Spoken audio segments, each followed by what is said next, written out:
Wisconsin Foodie would like to thank the following underwriters for their support: the Wisconsin Milk Marketing Board and the Dairy Farm Families of Wisconsin, Outpost Natural Foods Co-op, and Superior Equipment and Supply.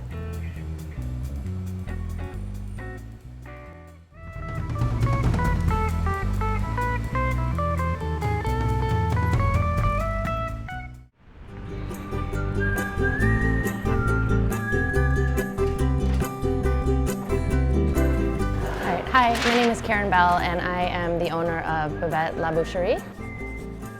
Bavette is, I like to say, a modern rendition of an old school butcher shop. We practice old world traditions.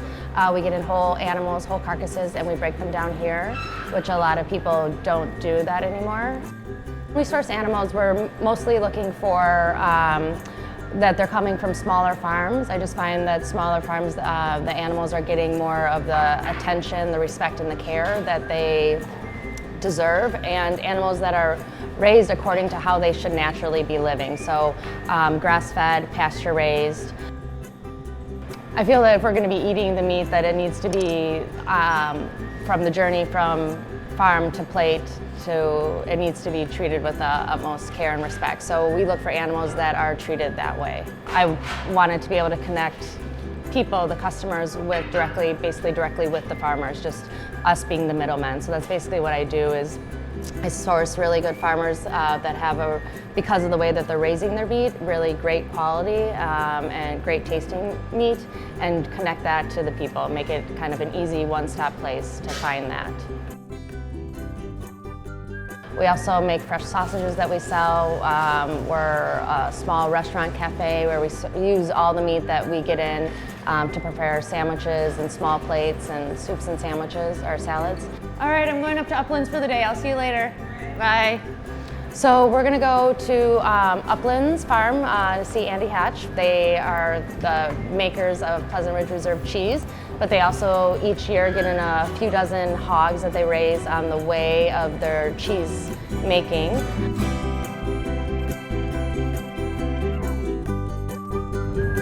Hey Andy. Hey. How are you? Doing great. Welcome. Good to see you. Yeah, Thanks so for happy having you can me. make it. Yeah, of course. me too. Yeah. I'm really excited. We haven't seen each other in years. I know. Yeah. Well, I can take your coat. Okay, great. And picked a nice rainy day. Yeah. That's fall in Wisconsin. So here we are in the make room. So what cheese are you making here? This is the 159th batch of Pleasant Ridge this season. Wow. And this time of year, the milk gets really rich going into the winter. The fat and protein levels go up. And so not only does the cheese yield a lot better, but you get these sort of fudgy textured, really rich, creamy cheeses. They can be really lovely. So if you look here, we have cooked curd. And really what we've done at this point is started to ferment it and dry it out. And by removing the whey, we slow down the fermentation. You take away the lactose, that's the source of the sugar, that's the source of the food for the fermenting bacteria. Okay. So by pulling that away, you slow down the fermentation, and now we'll press this together and it'll begin to form cheese. So what we're looking for here is how it knits. Okay. That's the verb, for the curd to clump together. And by removing the lactose, not only are we, slowing down the fermentation, but we're sending all of that sugar out to the pigs. So the reason that the pork is so sweet is because of all the sugar in this lactose. It's like liquefied candy almost. Does it do anything to the texture of the meat as well, or is it mostly just a flavor that it affects? You'll tell me, but it's a lot softer, more marbled. Okay. And the pigs will put on more fat, 3 inches or so, and that fat tastes like maple syrup. I mean, the sweetness in it is incredible. Oh, I can't wait. Amazing. So this is a great point at which to taste the whey. It's fresh, it's hot, and in about half an hour we're going to go out and feed it to the pigs. So this is a lot how they'll taste it. And you can see why they go so crazy for it.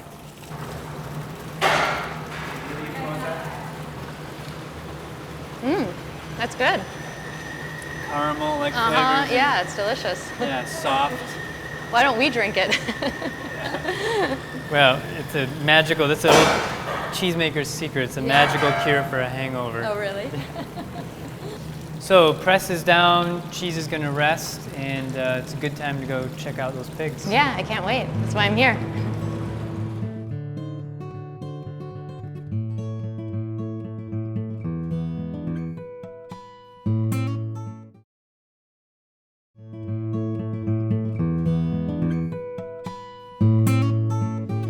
So pigs live just around the corner, and here are acorns and a rare hazelnut snack. Nice treat. Yeah, great. And so you give me a hand. Okay, yeah. We'll feed them. Got it? Great, yeah. Here, big.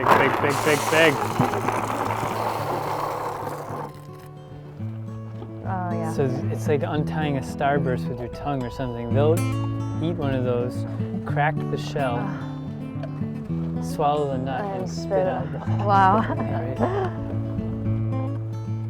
So what does the acorns or hazelnuts in this case, what does it do to the overall finished product or the meat? Well, my understanding is that, you know, the flavor contribution of the acorns is, you know, that nutty kind of savoriness, and it really shows itself in the cured meat. Yeah. So I think the whey and all of the milk sugars bring a lot of sweetness into the meat itself and the fat, and I think the acorns really show themselves as you age the pork product. Cheese making is done. We bring the whey over and hot pump it into the trough, and you can see it's... Yeah, they love it. I think they like the whey. The acorns. So this is the daily commotion. Yeah. Usually this breaks up the afternoon nap. Yeah, crazy. It's still steaming and sweet and hot. It's like after school snack. You're right. Looking big, looking good. Definitely. Look at that muscle. It's just unbelievable. So we bring these in April when the cows are freshening. You know, about 40, 45 pounds, about a little bit bigger than a rugby ball. Yeah. And right now, I mean, he's probably 320, 340. So you do the math. I mean, that's that's over a pound a day, almost 2 pounds a day. Yeah. Those are fatty pigs. Fatty pigs. Yeah. Ah.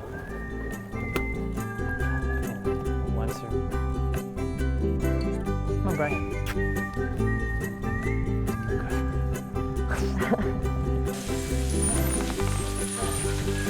Yeah, Karen, my wife, Caitlin, and baby Gilly. Nothing like coming home to the smell of bacon. Yeah, it smells great.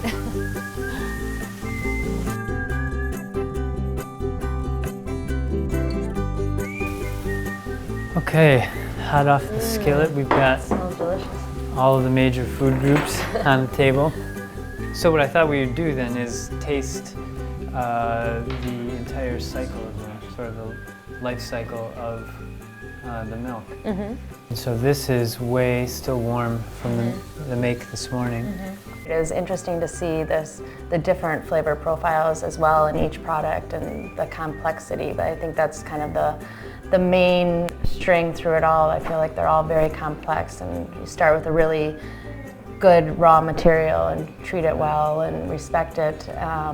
You know, it's amazing what all this can really come from. Yeah, just and milk. That is sort of the beginning, and the whole point of what we do is starting with the most complex food there is, nearly milk. I mean, it's the life-sustaining mother's milk. And when you have something that rich and complex, all of these different flavors are available. You've just got to sort of polish the diamond in different ways, and it'll reflect the light differently. So, yeah. Well, speaking of the rare chance to taste it all together, we're going to do it in Milwaukee. Yeah, we are. It'll be all things Uplands night. Great, good. I'm really glad you could come out and do this. Thanks for having me.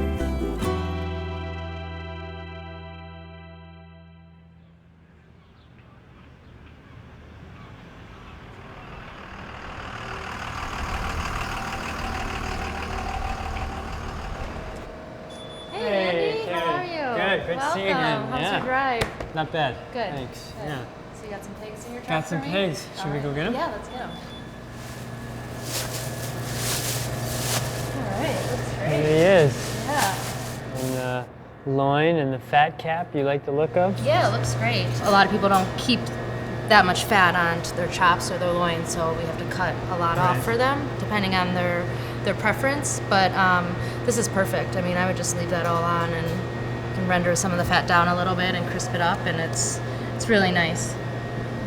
Well, it's my first day back in the city in a long time, so I'm Yeah. going to make the rounds, go visit some chefs, and Great. make it back here for the Have big fun. night. Yeah, I got a lot of work to do, so You I'll do? be busy. Yeah, great. Well, good luck. Okay, See you again thanks. I'll see you soon. Bye.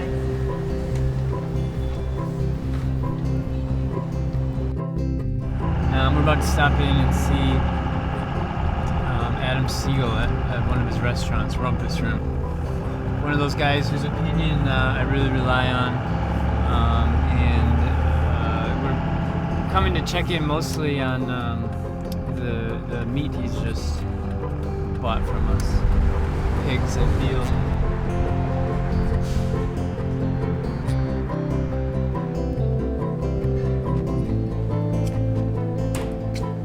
Hey, chef. Oh. Hey, chef. Great How to are see you. you? I'm all right, thanks. Good to see you. You have some of your stuff out ready for you? Great. I hope I didn't get you to a bad time. Not at all. I wanted to show you your pigs. And we're just excited that, it's this time of the year we get the hogs again. Yeah, no, me too. And how'd they look? Looking beautiful. We cured some here. This is cured with some coffee and star anise and fennel. Went for a couple days, so I'll cook you up a piece of that. And then this is the same stuff, but we braised it in duck fat. Yeah, great, it is. And you're happy with sort of the ratio, fat to meat? Happy with everything. You can see how nice the fat came out. Yeah. And it looks like, bacon, how it looks when it's just cured. And those ribs are good. That rib meat right here is going to be just fantastic. You can see here with the bacon, how that's getting all nice and brown. A couple more minutes, throw an egg in the pan with it. Throw a piece of cheese on top of that. I'm set.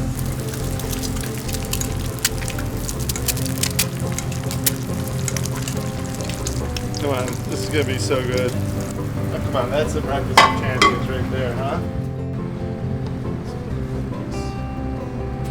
You just put it on top of your egg. So let's go out to the bar and sample these.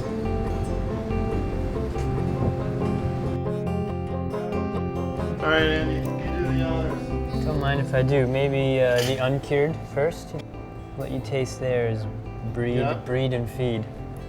Can't fake that.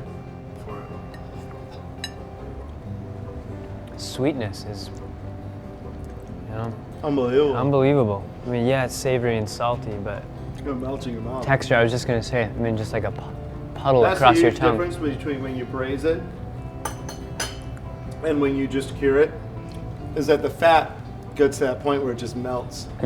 This gives it a little bit more texture, got a little bit more body there, but you taste more of the pure animal here, whereas this you get a lot more flavor from, from all the different cooking methods that were involved with it. Right.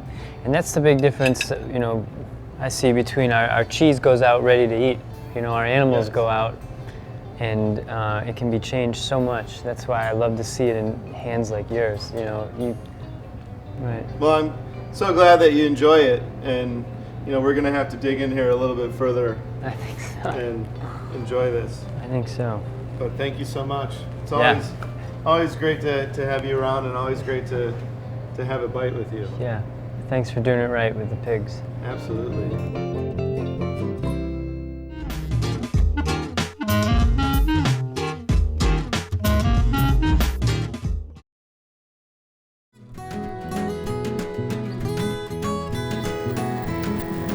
It's going to be three, and then two. So get 3 plates. So a meat raffle is something that they used to do up in northern Wisconsin quite a bit. You don't see it very much nowadays, but I think our customers and most people are familiar with the Uplands cheese, but they're not familiar with the The meat that they sell, the pigs and the veal, I think because they don't sell it year round, and also it's a very small quantity that they do raise for meat. And so usually I think we're one of the first actual butcher shops where people can come in and buy the meat to take home. And prior to this, they've always sold to restaurants. So you would have had to go to a certain restaurant in a certain week to be able to taste their meat.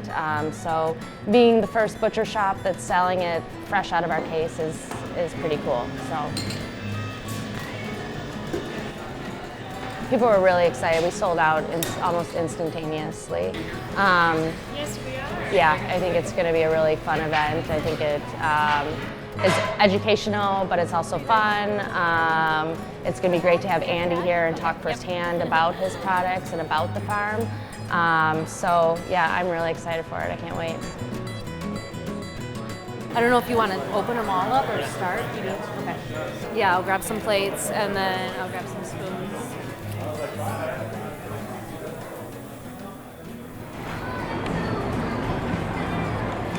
So, welcome. Thank you everyone for coming. First, we are going to do a cheese tasting. The cheesemaker, Andy Hatch, is here to walk us through that. I was fortunate enough to be able to go up to the farm last week or 2 weeks ago, and it was really a special experience. I got to taste through all the cheeses like you're going to do right now, and it's pretty amazing to see the different products that can come from starting with one raw product, which is the milk, and Andy will talk more about that. We have about 40 to 50 cuts that we're going to raffle off. Most of the cuts of meat are between $40 to $60, so, and a raffle ticket's $3. So potentially you could walk out with some pork chops for $3. We've got 2 beers. We've got a Belgian ale and a rye porter, and we're offering one or the other to each person to try with the cheeses. I'm going to turn it over to Andy, and he'll walk us through the cheese tasting. So the first cheese you're going to taste here is called Pleasant Ridge Reserve. You have 2 cheeses in front of you. One is paler and one is darker. This is the same cheese aged to different lengths. So this is what's called an Alpine style cheese. If you've ever had a Gruyere, a Comté, or Beaufort, this is the cheese we sell year round. This is our bread and butter. For a short window in the fall, we also make a soft cheese called Rush Creek Reserve. It's been wrapped in a strip of spruce bark, and it looks kind of like birch bark. It's grown some white mold on it. This is the same kind of mold you'd see on Camembert or Brie. And the bark is there for 2 reasons. You'll see how soft the cheese is. It's so runny at this point. If it didn't have the bark there to hold its shape, it would just puddle out. And it's also there to contribute flavor. It gives it kind of a resinous, woodsy, sweet quality to the cheese. So this is made just for a few months in the fall and is sold for really only about 2 months in the winter. So when you think about this time of year and all the rich foods we like to eat this time of year, this is a perfect example. This is full-on indulgence. These are Berkshire hogs. This is a heritage breed that has ran out of favor in modern large-scale pig farming because they don't fatten as quickly or as uniformly as the white Durocs, which is that everybody grows. The advantages chiefly are flavor, for one, and 2, they're dark skin. They don't sunburn when they're out on pasture, which sounds mundane, but if you've ever had to put suntan lotion on a pig, you don't want to do it twice. But what you have here is a particular animal from a particular place with a particular diet sold, at one point in the year. This is the only time of year you're going to get it. So it's a special occasion. I think it's great that Karen has put all this together. So please bid often and take it home and enjoy. Thanks. So I'll give you guys a few minutes to kind of get settled on that, and then we'll start the raffle. Okay.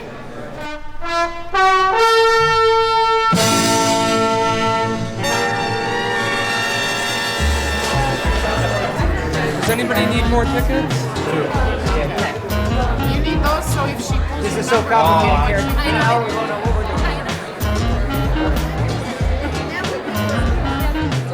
All right, so we're going to start on the rib roast or chop.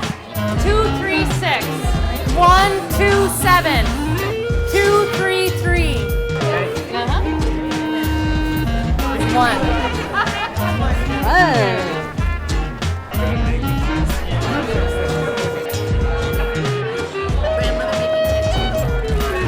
190. 009. Okay, next one is 307. Sorry.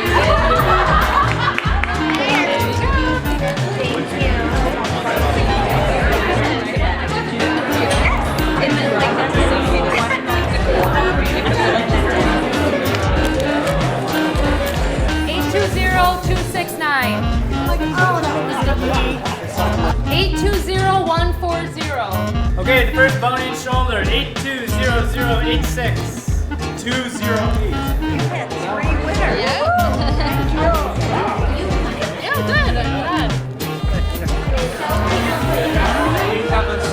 That's enough for me. 075. 820286.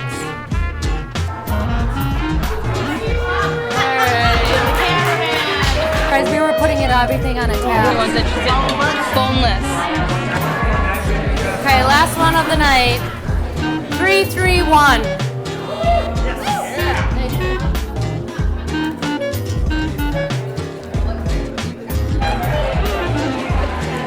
We're basking in pig.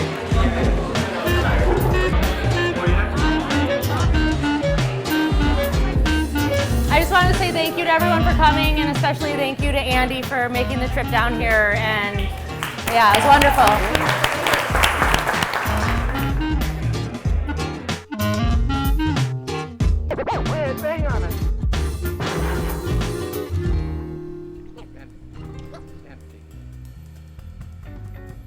Wisconsin Foodie would like to thank the following underwriters for their support: the Wisconsin Milk Marketing Board and the Dairy Farm Families of Wisconsin, Outpost Natural Foods Co-op, Superior Equipment and Supply, the restaurants of Potawatomi Bingo Casino, Wisconsin Department of Natural Resources, Something Special from Wisconsin, and Colectivo Coffee Roasters. Okay. Yeah. Maybe some bacon. Maybe have some lunch. And some cheese. Some whey.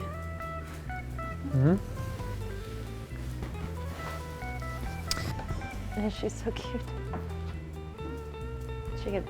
Mama gets smiles. Yeah. It's for me. It smells so good. Are you horrified at the idea of tasting pork fat? No, God, no. You're in the business. Yeah. Yeah, that's all I eat. Yeah. That's what you had for breakfast? Yeah.